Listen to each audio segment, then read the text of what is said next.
उस exam hall में भी थी। एक लड़का था, मुझे याद है हमारी 16 लोगों की सीटिंग थी, 4-4-4-4 करके।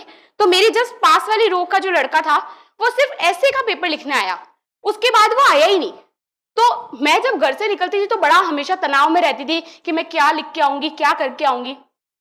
बट जब मैं वहां जाती थी और वो सीट में जो खाली देखती थी उस लड़के की, फर्स्ट पेपर में नहीं आया, सेकंड में नहीं आया, थर्ड में नहीं आया, फोर्थ में नहीं आया, तो हर पेपर में जब उसकी सीट खाली में देखती थी तो मुझे ये लगता था कि कम से कम ईश्वर ने, परिस्थितियों ने हमें इतना तो दिया है कि हम यहाँ आके पेपर लिख पा रहे हैं। सोचो उस व्यक्ति का क्या हुआ जो पहला पेपर लिखने आया, इसका मतलब वो लिखने की कैपेसिटी में तो था, और फिर दूसरा लिखने नहीं आ रहा अगले ही दिन 17 तारीख को। तो वो 16 से 17 तारीख को उसके जीवन में कितना कुछ घटित हो गया होगा, और ऐसा कई लोगों की लाइफ में होता है।